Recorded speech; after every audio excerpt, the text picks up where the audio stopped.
बच्चों, कल हमने पैराबोला के बारे में पढ़ा था। आज हम एलिप्स के बारे में पढ़ेंगे। आपका चैप्टर है कॉनिक सेक्शन, जिसमें अपन ने बात की थी कि सर्कल, पैराबोला, हाइपरबोला और एलिप्स, इन 4 तरह की आकृति के बारे में अपने को पढ़ाई करना है। तो देखिए, एलिप्स का शेप कैसा होता है। एलिप्स एक अंडाकार आकृति है, मतलब ये सर्कल थोड़ा चपटा जो होता है उस टाइप का होता है। अब ये आकृति बनती कैसे है वो अपन देखते हैं।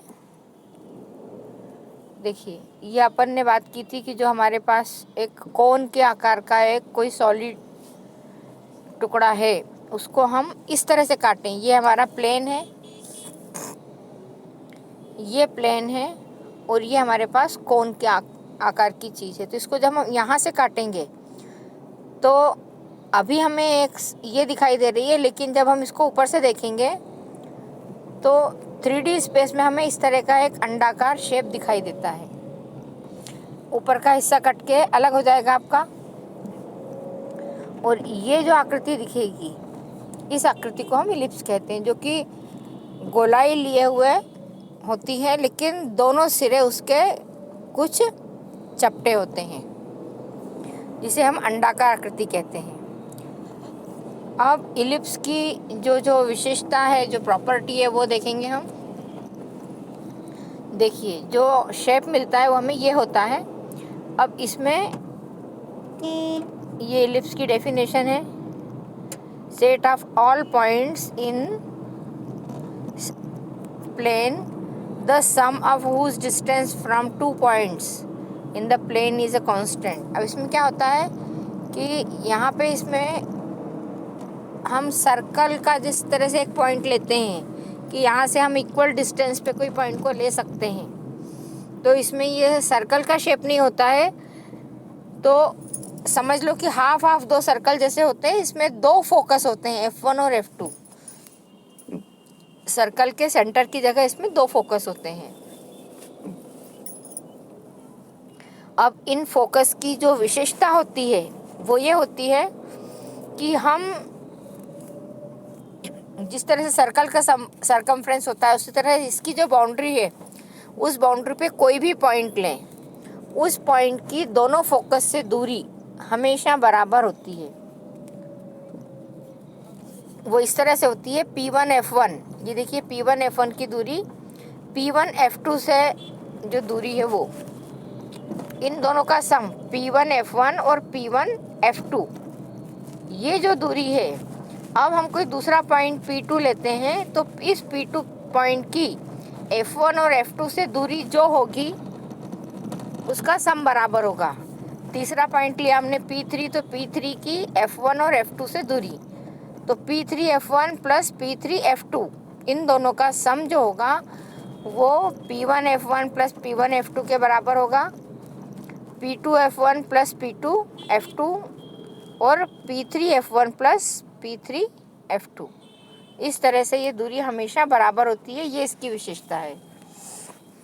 यहाँ पे हमारे पास एक रेडियस नहीं होता है, 2 लाइन जो होती है उनका सम बराबर होता है। अब दोनों फोकस को जब हम मिलाते हैं तो हमको एक लाइन मिलती है, एक्सिस है, ठीक है। अब इसमें दोनों फोकस को मिलाने पे जो लाइन मिली है वो एक एक्स है, और बिल्कुल बीच का जो पॉइंट है, उसका जो एक्सिस आपने बनाई है, उसका मिडिल पॉइंट जो है उसको आगे और पीछे बढ़ाते हैं तो एक और एक्सिस मिलती है। जिस तरह से आपकी एक्स और वाई एक्सिस होती है, इसी तरह से, लेकिन यहाँ पे हम इसको मेजर और माइनर एक्सिस कहेंगे। अब मेजर एक्सिस क्या होगी, क्योंकि हमने कहा कि ये एक लंबाई लिए हुए गोला होता है, तो जहाँ पर इसकी लंबाई ज़्यादा होगी उसको मेजर एक्स कहेंगे, और जिसकी लंबाई कम होगी ये होगी माइनर एक्सिस। तो मेजर एक्सिस और माइनर एक्सिस, इन दोनों में लंबाई का अंतर होता है, और ये दोनों एक दूसरे के ऊपर परपेंडिकुलर होती हैं। इसमें वर्टेक्स भी 2 होते हैं। हमने देखा था पैराबोला में एक ही वर्टेक्स मिलता था हमको, यहाँ पे वर्टेक्स 2 होते हैं। दोनों एक्सिस पे जो आपकी मेजर एक्सिस पे जो 2 पॉइंट मिलते हैं उनको हम वर्टेक्स कहते हैं। फोकस 2 पॉइंट हैं, F1 और F2। F1 और F2 के बीच की दूरी जो है उसको हम 2C से डिनोट करते हैं। जो इसका सेंटर है, सेंटर से F1 की दूरी और सेंटर से F2 की दूरी बराबर होती है, जिसको हम C कहेंगे, और F1 और F2 के बीच की दूरी को 2C कहेंगे। इसी तरह से सेंटर से एक वर्टेक्स तक की दूरी को हम A कहेंगे, सेंटर से दूसरे वर्टेक्स की दूरी को A कहेंगे। तो हमारी जो मेजर एक्सिस है, मेजर एक्सिस की लंबाई हमेशा 2A कहलाएगी और माइनर एक्सिस की लंबाई जो है वो 2B कहलाएगी। तो एक इलिप्स के बारे में ये सारी चीज़ें हमें याद रखनी है कि इलिप्स में क्या क्या होता है और उनकी क्या माप होती है। जब आपको इलिप्स की इक्वेशन दी जाए तो उस इक्वेशन के आधार पे हमें जो चीज़ें निकालना होती है उसमें आपको लेंथ ऑफ मेजर एक्सिस निकालना होता है जो कि 2A होता है, लेंथ ऑफ माइनर एक्सिस जो कि 2B होता है, और डिस्टेंस बिटवीन द फोकी, इसमें फोकस को फोकी कहा गया है, तो डिस्टेंस बिटवीन द फोकी ये 2C होती है। और इसमें एक चीज़ और कही जाती है, length of semi major axis. तो सेमी मेजर एक्सिस मतलब उसका आधा कर देंगे हम, तो हमको A और B मिल जाएगा। मेजर एक्सिस का A और माइनर एक्सिस का सेमी B होगा। फिर इसमें एक और चीज़ होती है, F1 और F2, इन दोनों से जो हमारी माइनर एक्सिस जहाँ मिल रही है उस पॉइंट को देखिए, इन्होंने यहाँ पे Q कहा है। तो आपकी एक लंबाई A है, एक लंबाई B है, एक लंबाई C है। तो ये वाली जो लंबाई है, जो हमने ये Q पॉइंट लिया है यहाँ पे, ये जो डायग्राम में Q पॉइंट दिख रहा है, F1 और F2 को Q से मिला दिया है और यहाँ की जो लंबाई ली, तो देखिए यहाँ पे ये वाली लंबाई जो है C है और ये वाली लंबाई B है। तो पाइथागोरस थ्योरम से ये वाली लंबाई हो जाएगी √b² + c², क्योंकि दोनों एक्सिस एक दूसरे के ऊपर 90 डिग्री का एंगल बनाती है, परपेंडिकुलर होती है। तो पाइथागोरस थ्योरम से हो जाएगा b² + c² का √। और इस तरह से हम ये सारे पॉइंट यहाँ पे निकालते हैं। 2A निकाला हमने, फिर ये जो 2 × √b² + c² ये निकाला है हमने Q पॉइंट की F1 और F2 से डिस्टेंस,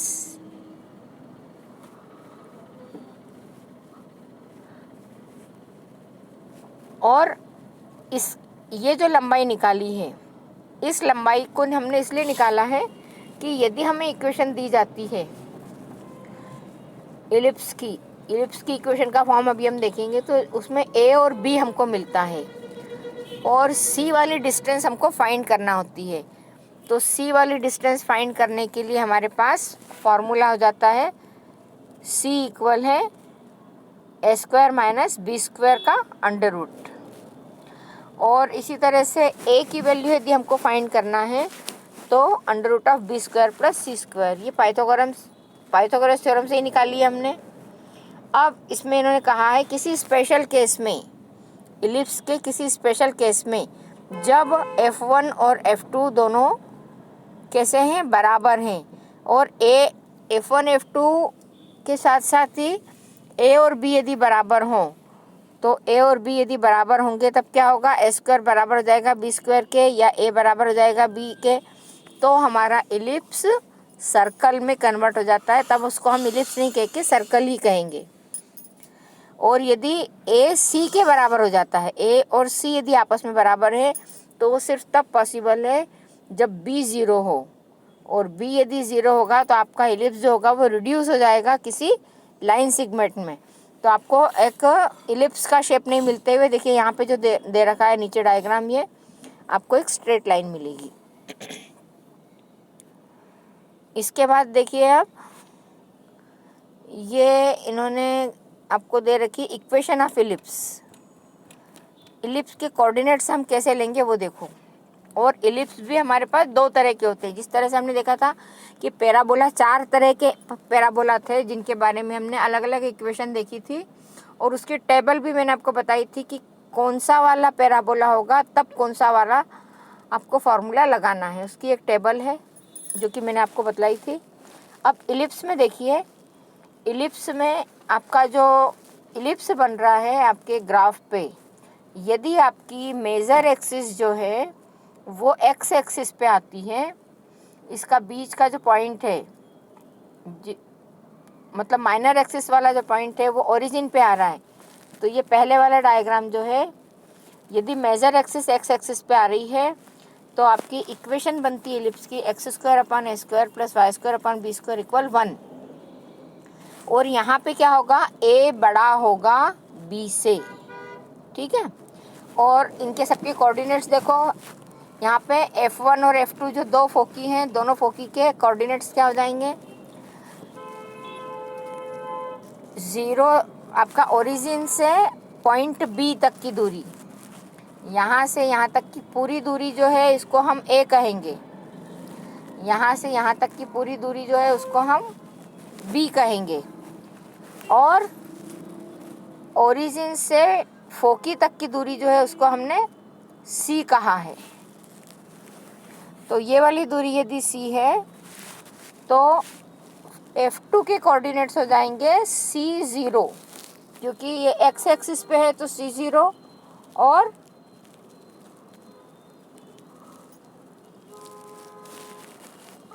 ओरिजिन से F2 तक की जो डिस्टेंस है उसको हमने C कहा है। इसी प्रकार F1 जो है वो इसी एक्सिस पे ओ एक्स डैश पे आएगा और वहाँ पे एक्स कोऑर्डिनेट्स माइनस में आएगा, तब F1 के कोऑर्डिनेट्स हो जाएंगे -C और 0।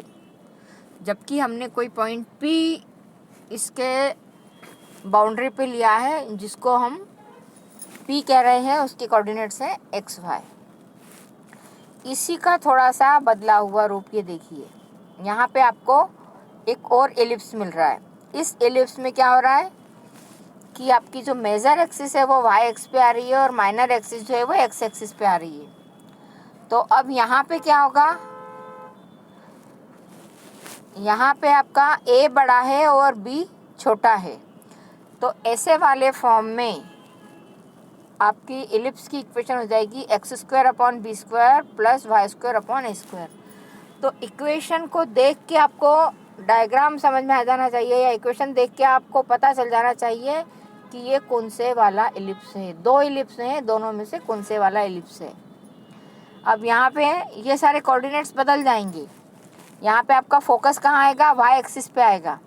जब वाई एक्सिस पे फोकस आएगा तो F1 तो आ रहा है आपके नीचे और F2 आ रहा है ऊपर, तो F2 के कोऑर्डिनेट्स हो जाएंगे 0 C। यहाँ पे x कोऑर्डिनेट 0 होगा और y पे C वाला पॉइंट आएगा। ऐसे ही F1 जो जाएगा 0 -C हो जाएगा। अब आपकी x एक्सिस पे इसके कोऑर्डिनेट्स हो जाएंगे B0, जबकि B कौन सी लंबाई है, ओरिजिन से B डिस्टेंस पे है आपका पॉइंट जो x एक्सिस पे आ रहा है, और दूसरा x डैश पे आ रहा है वो है -B और 0। ऐसे ही y एक्सिस पे आ रहा है 0A और माइनस में 0 -A। ये दोनों की आपको कंपेयर करना है। इक्वेशन देख के आपको पता चल जाना चाहिए कि ये कौन से वाला इलिप्स है। अब इसमें और क्या निकालने की चीज़ होती है, ये तो हमारा वही डायग्राम है जो अभी हमने देखा था, और इसमें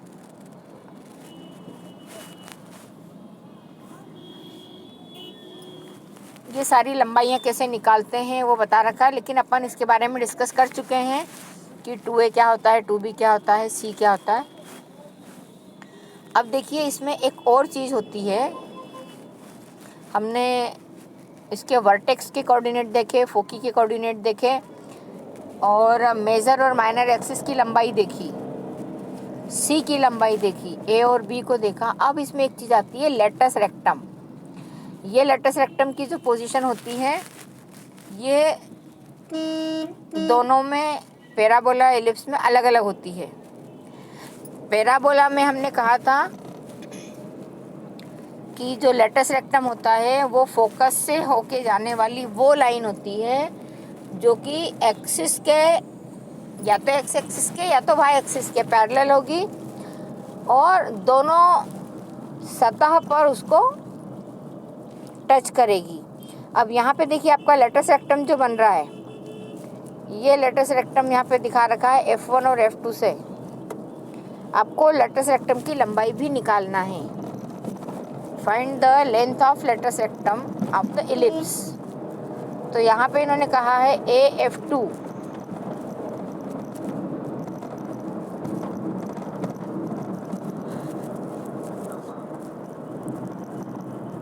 एक लंबाई है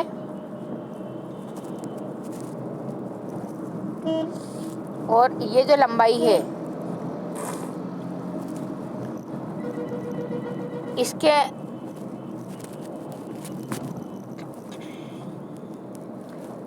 इसके कोऑर्डिनेट उन्होंने C1 बताए हैं। ये जो लंबाई है इसमें इस पॉइंट पे इसके कोऑर्डिनेट C1 बताए हैं। और आपकी जो इलिप्स की इक्वेशन है वो x² upon a² plus y² upon b² equal 1 है। यहाँ पे हम इनकी वैल्यूज़ रखेंगे। a lies on the ellipse this, then AE का होल स्क्वायर अपॉन a² बराबर है L² अपॉन b²। तो ये LE और L जो हैं ये लंबाइयाँ यहाँ पे ली गई है और ये लंबाई इन्होंने इसको माना है। सपोज ये इसके कोऑर्डिनेट्स हैं और ये इसकी लंबाई है। तो इसको वैल्यू जब हम पुट करते हैं इसमें तो हल करने पर हमको मिलता है F equal b⁴ upon a² और L इक्वल मिलता है b² अपॉन a। ये पूरा यहाँ पे हल करके दिखा रखा है और ये ही आपके इसकी इलिप्स का लेटस रेक्टम रहेगा।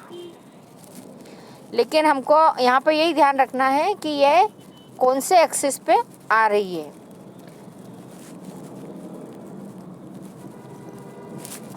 और इस तरह से हमको लेटस रेक्टम की जो लंबाई मिलती है वो 2b² अपॉन a कहलाती है। 2b² अपॉन a आप इसको फार्मूले के रूप में याद रख लें। और मैं आपको अभी एक चार्ट दिखाती हूँ। उस चार्ट को देख के हम कंपैरेटिवली देख लेंगे कि हमको इलिप्स के लिए क्या क्या चीज़ें लेना होगी। ये देखिए इलिप्स, हमको इस तरह का एक चार्ट बनाना है और इसको याद करना है। इलिप्स दो प्रकार के होते हैं।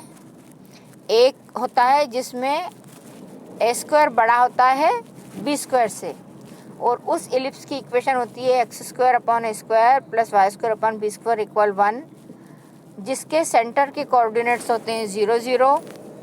फिर equation of the major axis. अब यहाँ पे मेजर एक्सिस जो है वो x एक्सिस पे आती है, इसलिए मेजर एक्सिस की इक्वेशन हो जाएगी y इक्वल 0 और इक्वेशन ऑफ माइनर एक्सिस की हो जाएगी x equal 0। Length of minor axis 2a और length of major axis 2b।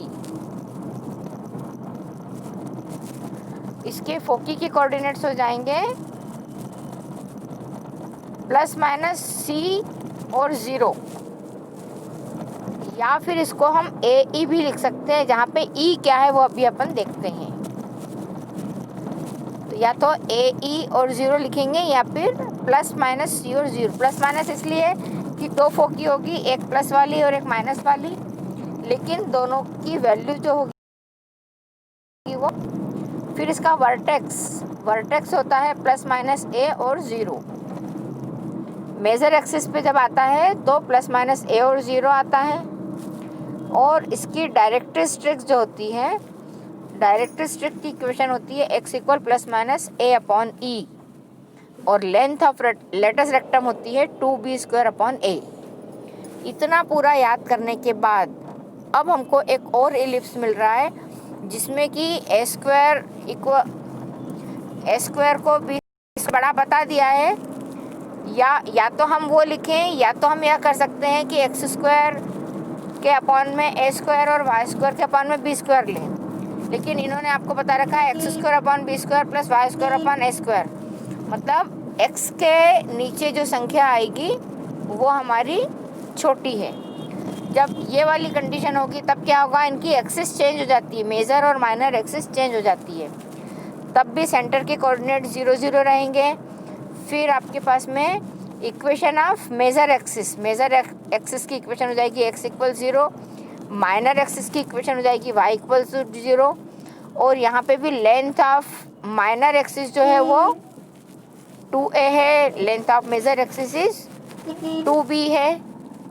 यहाँ पे फोकी ये जो आ रहा है ये सेम इसलिए आ रहा है कि हमने ए स्क्वायर और बी स्क्वायर की पोजीशन चेंज कर दी है। यदि ए स्क्वायर और बी स्क्वायर की पोजीशन चेंज नहीं करते हैं हम, तो हमारे पास ये 2a और 2b की पोजीशन चेंज हो जाती है। अब देखिए यहाँ पे ये ऐसा इसलिए किया गया है कि हमारे पास a और b के फॉर्म में सवाल नहीं होगा, हमारे पास जो सवाल होगा वहाँ पर कोई संख्या होगी, suppose 2 square 3 square 4 square 5 square ऐसी कोई संख्या होगी, तो a हमारा 2 3 4 5 कुछ होगा, और तब हमें a और b क्या है वो खुद ही डिसाइड करना पड़ेगा कि a क्या है और b क्या है। और यहाँ पे आपकी फोकी जो हो जाएगी वो y एक्सिस पे आएगी, तो उसके कोऑर्डिनेट हो जाएंगे 0 और प्लस माइनस ए ई या 0 और प्लस माइनस सी, और उसके बाद वर्टेक्स हो जाएगा इसका 0 और प्लस माइनस ए। फिर डायरेक्ट्रिक्स की इक्वेशन डायरेक्ट्रिक्स हो जाएगी इसकी y इक्वल प्लस माइनस ए अपॉन ई, और इसका भी लेटेस्ट रेक्टम रहेगा 2b स्क्वायर अपॉन ए। ये फार्मूले यदि याद हैं तभी आप इलिप्स के क्वेश्चन कर पाएंगे, इसलिए आपको याद रखना है। अच्छा, इसमें एक चीज़ और आई है ई। अब ये ई क्या होता है, ई को हम कहते हैं इसेंट्रिसिटी। इसेंट्रिसिटी को ई से डिनोट करते हैं, और इसके लिए आपको यहाँ पे ई निकालने के लिए एक फार्मूला दिया गया है, और ए बी और ई में रिलेशन के लिए भी एक फार्मूला दिया गया है।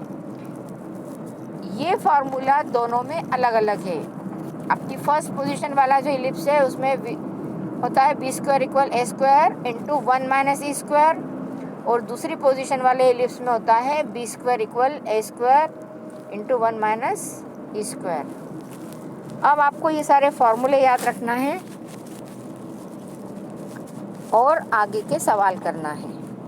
तो ये चार्ट आपको याद रखना ज़रूरी है। ऐसा ही एक चार्ट मैंने पैराबोला के लिए दिया था, तो पैराबोला का चार्ट भी आपको याद रखना है।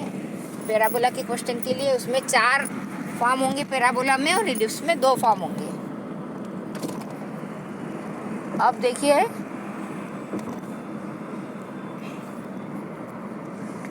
इसका पहला क्वेश्चन, इसमें आपको दिया है 11.3 में पहला क्वेश्चन। फर्स्ट से लेके 9 तक के क्वेश्चन में आपको क्या करना है, जो इक्वेशन दी है उस इक्वेशन को पहचानना है कि इलिप्स कैसा है, और उसके आधार पे ये सारी चीज़ें बताना है। Foci, vertex, length of latus rectum, length of axis, major axis और माइनर एक्सिस, और इसेंट्रिसिटी, ये सारी चीज़ें आपको निकालनी है। तो वो जो टेबल अभी बताई है, टेबल यदि याद होगी तभी आप ये कर पाओगे। हम पहला क्वेश्चन लेते हैं x square upon 36 plus y square upon 16। इसको जब हम हल करेंगे तो ये तो मैंने आपको बताया था कि किस तरह से इलिप्स बनता है। अब यहाँ क्वेश्चन देखिए, इसकी हम कंपेयर करेंगे। पहले हम ये देखेंगे कि आगे वाली संख्या मतलब x के नीचे वाली संख्या बड़ी है या y के नीचे की संख्या बड़ी है, उसके आधार पे हमारा इलिप्स डिसाइड होगा। x एक्सिस पे यदि बड़ा कट लगता है, एक्सिस के नीचे यदि संख्या बड़ी आ रही है, तो आपका जो इलिप्स है वो कैसा है, x एक्सिस पे मेजर एक्सिस आ रहा है, और तब हमारे पास जो चीज़ें हैं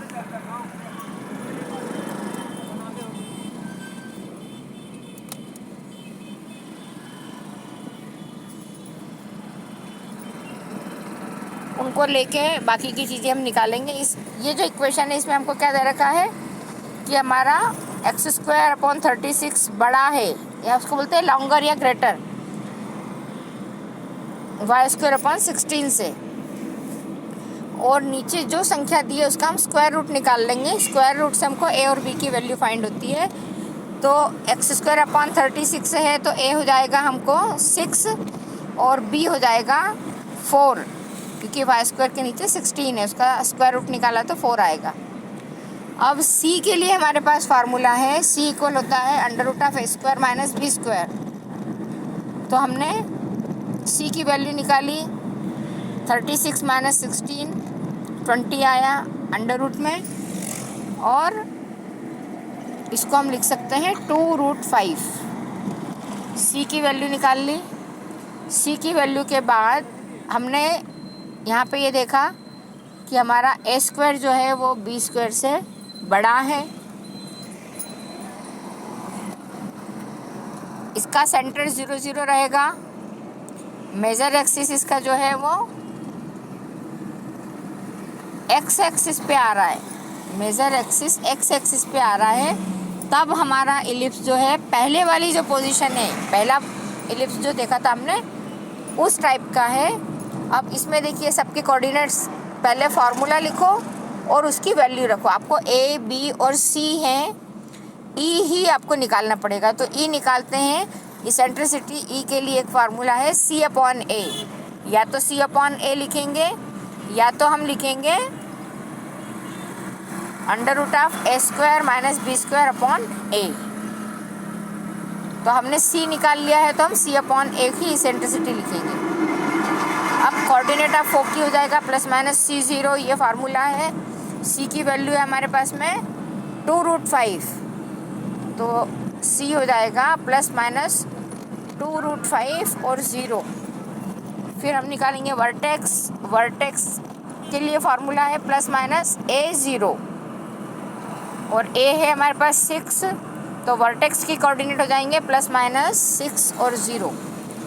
इसमें दो कोऑर्डिनेट को हमने कंबाइन करके लिखा है, एक प्लस वाला रहेगा एक माइनस वाला रहेगा। फिर लेंथ ऑफ मेजर एक्सिस ये 2a होगी, तो 2 × 6 12 हो जाएगी। Length of minor axis 2 × b की वैल्यू है 4, तो ये 2 × 4 8 हो गया। इसेंट्रिसिटी ई है सी अपॉन ए के बराबर। सी की वैल्यू है 2√5 और ए है 6, तो 2√5 अपॉन 6 ये हो जाएगा √5/3। लेटस रेक्टम है हमारा 2b² अपॉन ए, तो 2 × 4² अपॉन 6, इसको हल किया हमने तो 2 × 16/6, तो ये हो जाएगा 16/3। इस तरह से ये क्वेश्चन हमारा पूरा होता है। देखिए इसी तरह से आपको सेकंड क्वेश्चन जो दिया है इसमें x² 4 प्लस y² 25 इक्वल 1 दिया है। पहले तो आपको ये पहचानना है कि ये इक्वेशन इलिप्स की है, इस फॉर्म में है तो इलिप्स की इक्वेशन है, और यहाँ पे आपका b जो है वो छोटा है और a बड़ा है, मतलब आपकी equation x² b² plus y² a² के फॉर्म में है। और इससे हमको ये पता चलता है कि ये वाला इलिप्स सेकंड टाइप का है। सेकंड टाइप मतलब इसमें मेजर एक्सिस जो है वो y एक्सिस पे आ रही है। जब मेजर एक्सिस y एक्सिस पे आ रही है तब a और b आपस में इस तरह से चेंज हो जाते हैं। तब हम पहले लिखेंगे major axis is along y axis, फिर a और b से हम c की वैल्यू फाइंड करेंगे। बाकी सारी चीज़ें तो सेम रहेगी हमारी। c² बराबर हो जाएगा 25 - 4, तो ये हमको मिलेगा 21, और c हो जाएगा √21। फिर कोऑर्डिनेट्स ऑफ फोकी ये हो जाएगा 0 ± c। अब यहाँ अंतर बस यही ध्यान रखना है कि यहाँ पे फोकी के जो पॉइंट रहेंगे वो आपके y एक्सिस पे आएंगे, तो x कोऑर्डिनेट इसका 0 हो जाएगा, तो 0 और ± c कहेंगे हम, और यहाँ पे हम c की वैल्यू रख देंगे तो हो जाएगा 0 और ±√21। वर्टेक्स हो जाएगा 0 और ± a, और a की वैल्यू है 5, तो 0 और ±5। फिर length of major axis 2a, तो हो जाएगा 2 into 5 10, length of minor axis हो जाएगा 2 इंटू बी या 2 इंटू 2, तो 4 मिलेगा। एसेंट्रिसिटी सी हो जाएगी, ई है सी अपॉन ए, √21/5। लेटस रेक्टम है इसका 2b² अपॉन ए, तो 2b² अपॉन ए में b की वैल्यू हो जाएगी 2, 2 का स्क्वायर 4, 2 इंटू 4/5 मतलब 8/5। तो ये क्वेश्चन आपका पूरा हो जाता है। अब इसी एक्सरसाइज का जो अगला क्वेश्चन दिया है उसमें आपको क्या करना है, उन्होंने आपको वर्टेक्स के कोऑर्डिनेट्स दे दिए हैं और फोकी के कोऑर्डिनेट्स दिए हैं। वर्टेक्स के कोऑर्डिनेट्स में आपको ए मिल जाता है और फोकी के कोऑर्डिनेट में आपको सी मिल जाता है। तो ए और सी यदि आपके पास हैं तो आपको क्या करना है, सिर्फ बी निकालना है। और ए बी सी यदि आपके पास है तो आप ई भी निकाल सकते हो। तो हम ई निकाल देंगे सी अपॉन ए से और बी निकाल देंगे b² = a² इंटू 1 - e² से। ए बी सी और ई ये चारों आपको मिल जाएंगे और ए और बी से हम इलिप्स की इक्वेशन बना सकते हैं। ये भी क्या है आपका सवाल, अब इन्होंने इन्वर्स करके पूछा है। पहले आपको इक्वेशन दी थी और सारे पॉइंट्स पूछे थे, अब पॉइंट्स दिए हैं और इक्वेशन पूछी है। तो हम सिर्फ 2 पॉइंट्स फोकी और वर्टेक्स 2 से बाकी के पॉइंट निकाल सकते हैं और इलिप्स की इक्वेशन बना सकते हैं। अब हमको बी जब हम निकालेंगे तो ए और बी को हम देखेंगे कि बड़ा कौन है। यदि ए बड़ा आ रहा है तो पहले वाले जो पोजीशन थी उसका इलिप्स होगा, यदि बी बड़ा आता है तो सेकंड वाला हमारा इलिप्स रहेगा। मतलब मेजर एक्सिस जो है वो एक्स एक्सिस पे आएगी या वाई एक्सिस पे, ये हम डिसाइड कर सकते हैं। और इस तरह से हमने ये इलिप्स की इक्वेशन बनाई है। अब इसमें जो सारे सवाल हैं वो ये 3 सवाल जो मैंने करवाए हैं इसके ऊपर ही डिपेंड सारे सवाल हैं। तो अब आप ये एक्सरसाइज को पूरी करो। इन सवालों में यदि आपको कोई डिफ़िकल्टी आए, सवाल करने में दिक्कत हो तो पूछना। और सबसे पहली शर्त है आपको दोनों की टेबल याद करना है। यदि ये सवाल आप कर लेते हो तो कल अपन हाइपरबोला के बारे में डिस्कस करेंगे।